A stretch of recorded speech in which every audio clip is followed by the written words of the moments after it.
नमस्कार बच्चों। आज मैं आपके सामने अभिव्यक्ति और माध्यम पुस्तक के आधार पर रचनात्मक लेखन के अंतर्गत पत्रकारिता के क्षेत्र के बारे में बताना चाह रही हूँ। आज मैं पत्रकारिता के विविध आयाम, पत्रकारिता का क्या क्षेत्र है और पत्रकारिता क्या है, इस बारे में आपको बताने जा रही हूँ। पत्रकारिता क्या है? प्रत्येक व्यक्ति अपने आसपास घटित होने वाली घटनाओं के बारे में जानने के लिए उत्सुक रहता है। नई से नई जानकारी रखना मनुष्य का स्वभाव होता है और मनुष्य में जिज्ञासा का जो भाव होता है वो प्रबल होता है। यही जिज्ञासा समाचार एवं व्यापक अर्थ में, जो उसका व्यापक अर्थ है, उसमें यह पत्रकारिता का मूल तत्व है। पत्रकारिता का विकास इसी सहज जिज्ञासा को शांत करने की कोशिश के रूप में हुआ। देश दुनिया में घटने वाली घटनाओं को पत्रकार समाचार के रूप में परिवर्तित करके हम तक पहुंचाते हैं। पहले वे सूचनाओं का संकलन करते हैं, फिर उन्हें समाचारों के रूप में ढालकर हमारे सामने प्रस्तुत करते हैं। इस पूरी प्रक्रिया को ही पत्रकारिता कहा जाता है। पत्रकारिता का क्षेत्र व्यापक होने के साथ साथ चुनौतीपूर्ण भी है। लोकतंत्र के तीनों स्तंभों की निगरानी करने के साथ साथ उन्हें सचेत करना, जनहित के लिए संघर्ष करना, जन सामान्य का मार्गदर्शन करना, जनहित के कार्य करना आदि इसके दायित्व बन गए हैं। आज पत्रकारिता एक नए तरह का मिशन है, उसका कोई विकल्प नहीं हो सकता। राष्ट्रीय संकट के समय वह राष्ट्र का सच्चाई से साथ देती है। पत्रकारिता को विधायिका, कार्यपालिका एवं न्यायपालिका के अतिरिक्त लोकतंत्र का चौथा स्तंभ कहा जाता है। वर्तमान समय में पत्रकारिता का क्षेत्र अत्यंत व्यापक हो गया है। पत्रकारिता का अर्थ है पाठकों या दर्शकों के समक्ष सब कुछ रखना, अर्थात पाठकों या दर्शकों, पाठक और दर्शक इसलिए कहा गया कि दृश्य और श्रव्य माध्यम है हमारे, जिनके द्वारा हम पाठकों के या दर्शकों के समक्ष कुछ रखते हैं।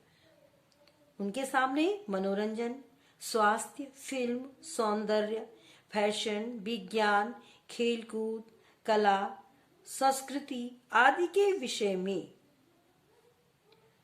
जानकारी देना तथा पुरुषों एवं महिलाओं, युवक युवतियों, बालकों, नई पुरानी पीढ़ी एवं वर्तमान भविष्य के लिए ज्ञानवर्धक एवं उपयोगी सामग्री उपलब्ध कराना है।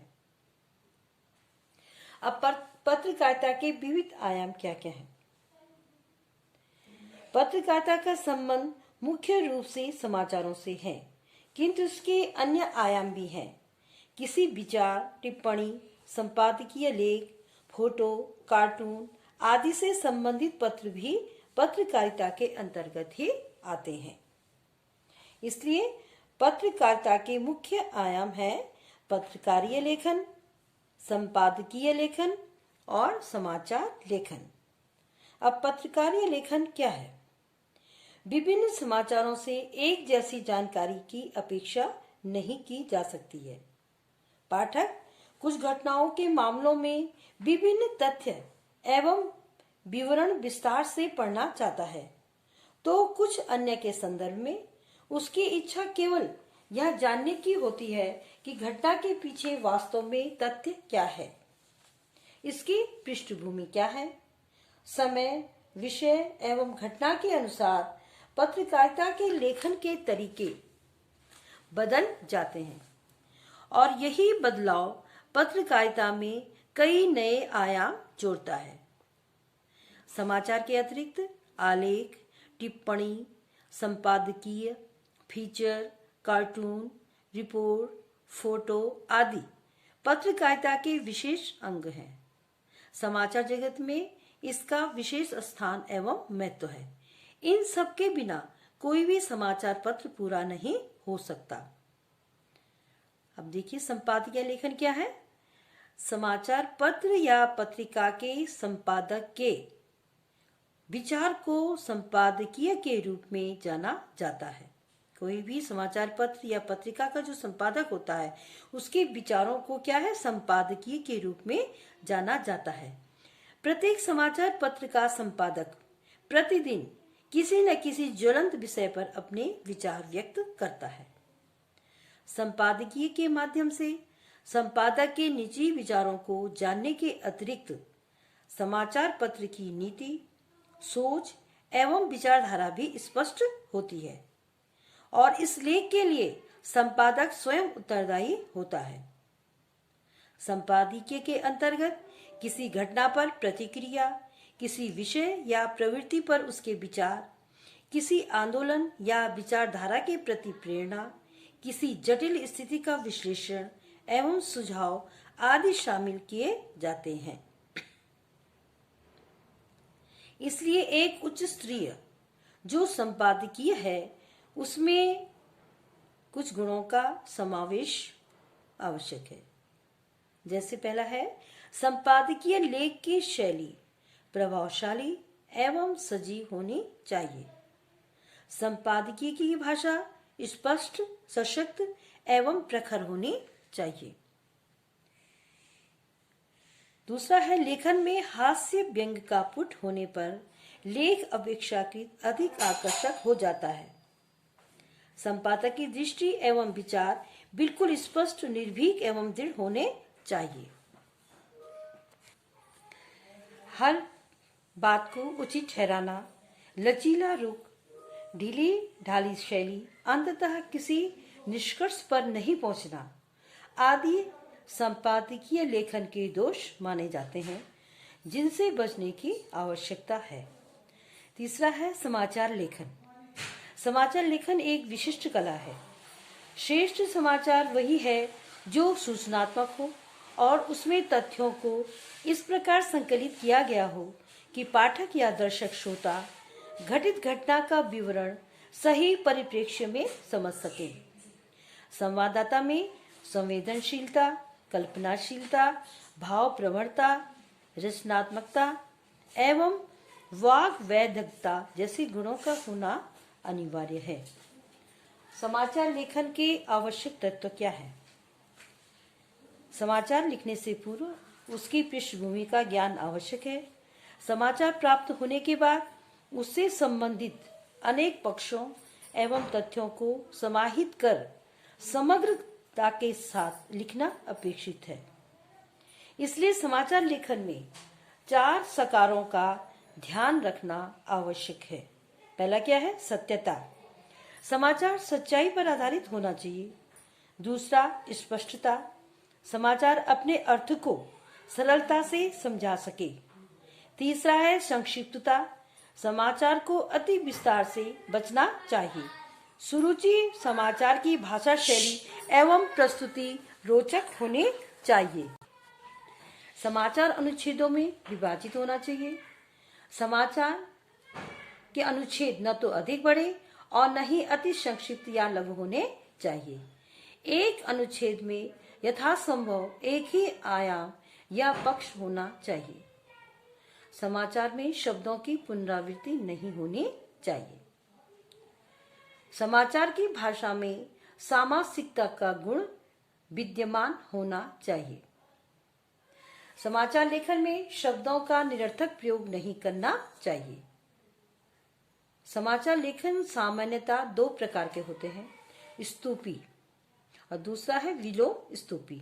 स्तूपी इस पद्धति में कम महत्वपूर्ण समाचारों को पहले तथा सर्वाधिक महत्वपूर्ण को अंत में दिया जाता है। यह स्वरूप अधिक लोकप्रिय नहीं है। और विलोम स्तूपी में क्या होता है कि समाचार लेखन में पहले महत्वपूर्ण तथ्यों को दिया जाता है, उसके बाद घटते महत्व एवं प्रासंगिकता के अनुसार अन्य तथ्यों को लिखा जाता है।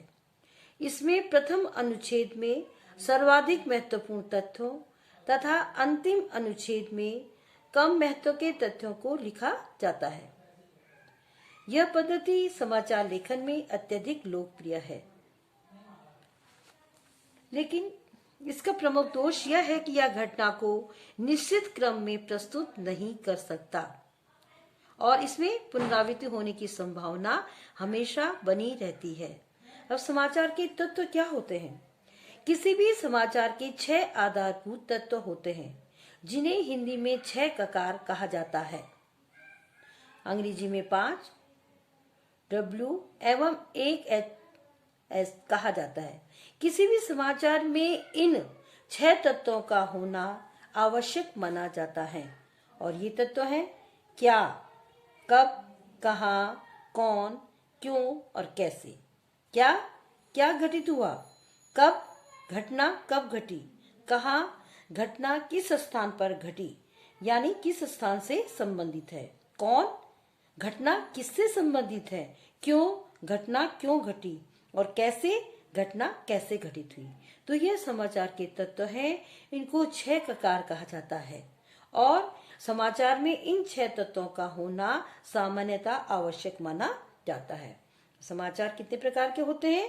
समाचार मुख्यतः 4 प्रकार के होते हैं, अंतर्राष्ट्रीय, राष्ट्रीय, प्रादेशिक और स्थानीय। विदेशों से जो प्राप्त होने वाले समाचार हैं वह अंतर्राष्ट्रीय समाचार कहलाते हैं, जबकि राष्ट्रीय समाचारों का संबंध अपने देश के समाचारों से है।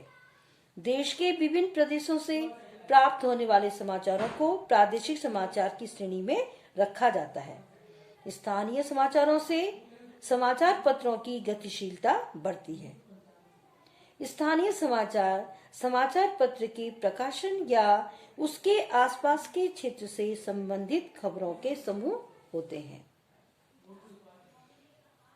बच्चों, अब मैं अपना पाठ यहीं पे समाप्त कर रही हूँ। अपने अगले भाग में मैं अपनी नई जानकारियों के साथ प्रस्तुत होंगी।